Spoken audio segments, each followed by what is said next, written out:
Attention terrorists, hold on. Here's Tara's Daily Rant. Do you see what just happened with China? Major win for China. Well, Joe Biden was on vacation again. China did something that we've long thought was near impossible. Brokered peace between Iran and Saudi Arabia. It's a big accomplishment. And the Wall Street Journal is like, wow, I guess the U.S., China's taken over the U.S. role in the Middle East, doing something we couldn't do.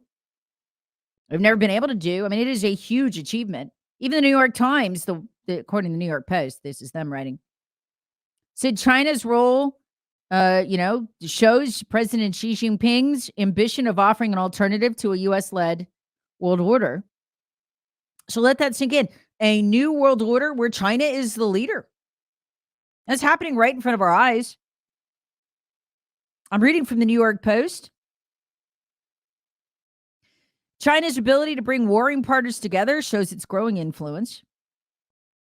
Far from being unique, the power move marked another instance of China taking big steps toward its goal of world domination. This is the New York Post writing. Somebody ought to wake Joe Biden up and tell him that on his watch, our country is fast becoming the world's number 2 superpower. It is. The pattern underscores what the spy balloon China brazenly floated over America's heartland, was meant to convey to us, that it was no accident, nor was it incidental. It was a message. Look, we got such control over America, including our military. They're not going to shoot they're not going to shoot us down. 3 days it took while our leaders begged, please, anything, don't make us shoot it down. Why? Because they're owned by China. They were demonstrating command and control of our president and our military. And they did. They do. They control it. They got control. So, but what was this overall? What was the big, what is all this about? Why would Saudi Arabia and Iran join Russia and China? What do these countries have in common? Iran and Saudi Arabia have asked to join or are petitioning to join BRICS.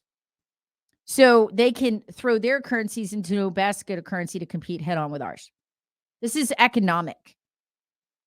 So as the world watched our treasuries wobble over the weekend, and they may or may not be such a great investment anymore, you've got both Iran and Saudi Arabia going, you know what, we're going to jump on this China-Russia bus right here because it looks a lot more stable than the U.S. one. This was economic, too. That's why Iran and Saudi Arabia came together, because they're like, shoot, we got to get on this. Looks like America's going to the chickens. Tara is swatted. Hear the Tara Show weekday mornings on 106.3 WORD and the Odyssey app.